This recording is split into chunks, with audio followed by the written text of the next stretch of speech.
तो कैसे हो तुम लोग? मुझे मालूम है तुम लोग एकदम ठीक ठाक हो गए। और आज मैं तुम लोग के लिए लेके आया हूँ my wife is from 1000 year ago का चैप्टर नंबर 41। अगर आप लोग ने पिछला चैप्टर देखा ही होगा, आप लोग को मालूम होगा सुचिन जिंग के लिए केक लेके आया होता है और घर पे जिंग का बर्थडे मना रहा होता है।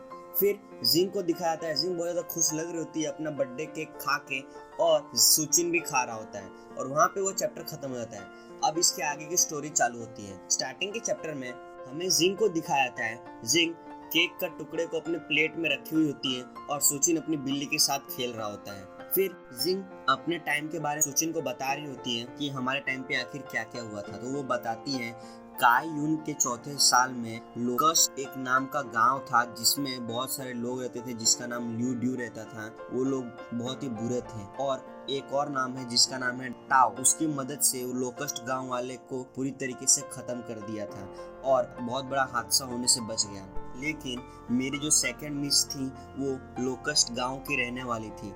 लोकस्ट गांव पूरी तरीके से तबाह हो गया था, तो भी हमारी सेकंड मिस वहां से भागने में कामयाब रही और मेरी सेकंड मिस हमारे यहाँ पे आके बस गई। और मेरी सेकंड मिस हमेशा कहती थी वो जो समय है वो गोल्डन पीरियड है, सबसे शांति भरा और सबसे अच्छा, और वो टाओ को एक भगवान की तरह मानती थी। और हमें जिंग को दिखाया जाता है और उसकी सेकंड मिस को दिखाया जाता है। उस सेकंड मिस जिंग के आंसू पोंछ रही होती है। फिर हमें जिंग की सेकंड मिस को दिखाया अपने मंदिर में बैठी हुई होती है और जिंग कह रही होती है मेरी जो सेकंड मिस है वो लॉर्ड टाओ की एक मंदिर भी बना के रखी हुई है अपने कमरे में और वो उसकी हमेशा पूजा करती हैं। भले उस समय के राज्य में मरी कुछ भी चल रहा हो, लेकिन वो हमेशा उसकी पूजा करती हैं और वो हमेशा अपने खाने से आधा ही खाती हैं। और मेरे लीडर हमेशा उसे पागल कहते थे, लेकिन सेकंड मिस हंस के वो बात को नज़रअंदाज कर देती थी और वो कहती थी मैं हमेशा आधा इसलिए खाती हूँ कि मेरे को जिसने मदद की, मेरी जो जान बचे, वो उसके लिए आधा ऐसे दान दे देती हूँ जिससे कि वो और लंबी जिंदगी जी सके और वो इस समय के गोल्डन पीरियड का मजा ले सके। तभी सुचिन जिंग को बोलता है तुम लोग को तो मार्शल आर्टिस्ट आता था ना, तो भी तुम लोग एक दूसरे इंसान के घर में मंदिर बना के उसकी पूजा कर रहे हो, और वो भी एक सरकारी कर्मचारी है तो भी। और सुचिन अपने मन में कह रहा होता है मैंने जहाँ तक किताबों में पढ़ा था मार्शल आर्टिस्ट हमेशा सरकार के खिलाफ जाते हैं और वो सरकारी लोग को मारते रहते हैं। तभी हमें जिंग को दिखाया जाता है। जिंग सुचिन को बोल रही होती है अगर उस आदमी की कृपा नहीं होती ना तो मेरी सेकंड मिस भी मारी गई होती उस टाइम पे, लेकिन वो वहाँ से बच के निकल गई। वो बहुत बड़ी मेहरबानी उसकी। और मेरी सेकंड मिस हमेशा यही कहती है मेरा हर एक दिन एक बोनस के टाइप में है कि मैं एक और दिन जिंदगी जी रही हूँ। और सेकंड मिस हमेशा मुझे यही कहती थी तू कभी नहीं समझ पाएगी जब तक कि तू मेरे जगह पे ना हो और मेरे जैसी हालात को तूने एक्सपीरियंस नहीं किया हो। तभी सुचिन जिंग को देख के बोलता है क्या तू सच में कायून के समय की है? और मैं यहाँ पे ये बता दूं कायून उस टाइम का एक समय का नाम होता था, जैसे कि हमारे टाइम पे सेंचुरी ये सब होता है ना, उस टाइप। सुचिन को दिखाया जाता है। सुचिन बहुत ज्यादा परेशान लग रहा था और अपने मन में कह रहा होता है क्या वो गोल्डन पीरियड था? तो फिर तो डार्क एज का समय कैसा होगा? फिर हमें जिंग को दिखाया जाता है। जिंग सुचिन को कह रही होती है बीमारी, बाढ़, चारों तरफ लड़ाई, हर जगह एक कोहराम मचा हुआ था। तो जहाँ पर भी देखें हम लोग के लिए वही गोल्डन पीरियड था, क्योंकि उस टाइम पे जो भी चीज़ होता था और जो भी हमारी दिक्कत होती थी तो उस टाइम पे लॉर्ड टाओ हमारी बहुत मदद करते थे और सारी मुसीबत का हल निकालते थे और पूरा समय शांति भरा चल रहा था। और मेरी सेकंड मिस हमेशा यही कहती थी हम लोग अभी गोल्डन पीरियड में जी रहे हैं और हमें और प्रार्थना करनी चाहिए कि ये समय ऐसा ही चलता रहे। नेक्स्ट सीन में जिंग शांत हो जाती है और कुछ नहीं बोलती।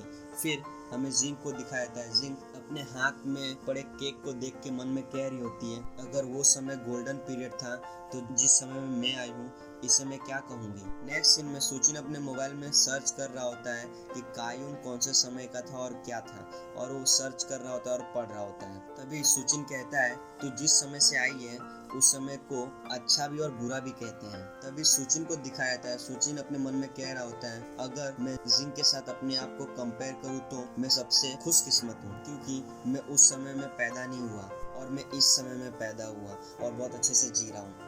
नेक्स्ट सीन में सुचिन और जिंग को दिखाया जाता है। सुचिन जिंग को देख रहा होता है और अपने मन में कह रहा होता है गोल्डन पीरियड। हाँ, नेक्स्ट सीन में सुचिन जिंग को कह रहा होता है तू इसके बारे में ज्यादा मत सोच, ये सब अब पुरानी बातें हैं, अभी तू सबसे ज्यादा अपने केक पे ध्यान दे और उसे पूरा खत्म कर। तभी जिंग खुश होकर सुचिन को कहती है तुम्हारा शुक्रिया सुचिन। नेक्स्ट सीन में हमें जिंग को दिखाया जाता है, जिंग केक का आधा हिस्सा खा चुकी होती है और वो सुचिन को कह रही होती है क्या मैं बाकी के हिस्से को कल खा सकती हूँ। तभी सुचिन जिंग को कहता है हाँ तुम खा सकती हो और ये कल भी वैसा ही टेस्ट आएगा जैसे आज आ रहा है। तभी जिंग कहती है क्या सच में ये वैसा का वैसा ही टेस्ट रहेगा। फिर जिंग केक में पड़े बैनर को उठा के अपने हाथों से पढ़ रही होती है, उसमें लिखा होता है जिंग का हैप्पी बर्थडे। तभी जिंग कहती है ये कितना अच्छा है, खाने को सब लोग अपने मजे के लिए एक दूसरे के ऊपर फेंकते हैं और बहुत सारे लड़की लोग अपने कमर को दिखाते हैं, अपने पैर को दिखाते हैं और यहाँ तक कि जो प्यार करने वाले लोग होते हैं वो लोग खुले में एक दूसरे को किस करते हैं। फिर हमें जिंग को दिखाया जाता है, जिंग कहती है मेरी सेकंड मिस गलत थी,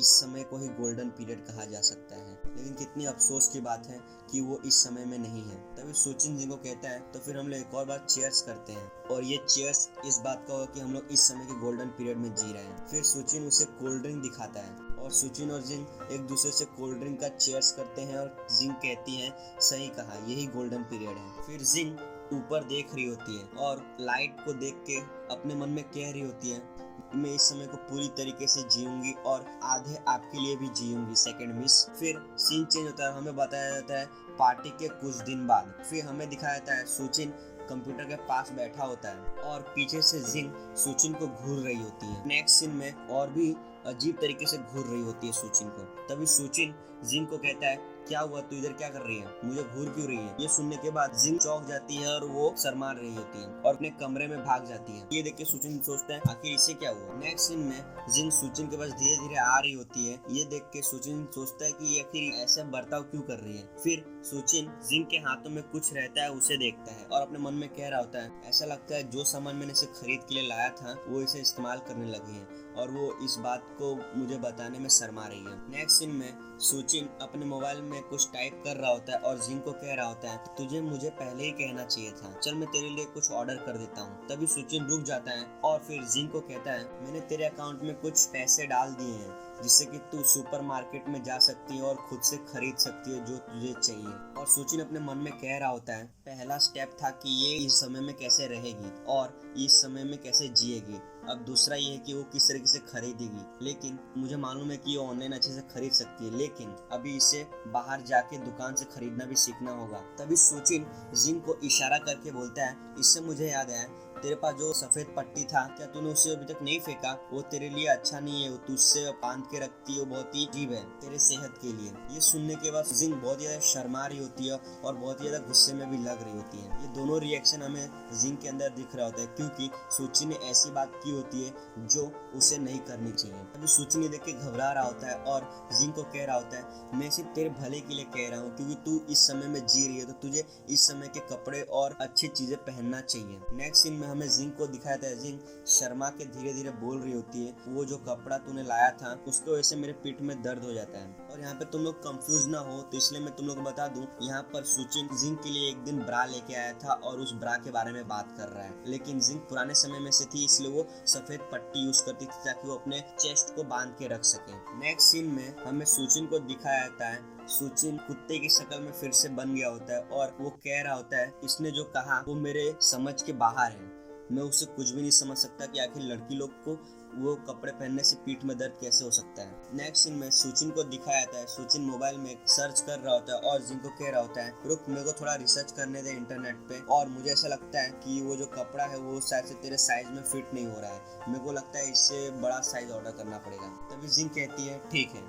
नेक्स्ट सीन में सुचिन और जिंग अकेले होते हैं और जिंग अपने कमरे की तरफ जा रही होती है। तभी जिंग अपने कमरे के सामने रुक के सुचिन को कह रही होती है क्या हम दोनों जो अभी कर रहे हैं वो मामूली बात है। तभी सुचिन जिंग को कह रहा होता है हाँ ये सब मामूली बात है और हम लोग कुछ भी छुपा रहे नहीं है, इसीलिए तुझे चिंता करने की कोई जरूरत नहीं।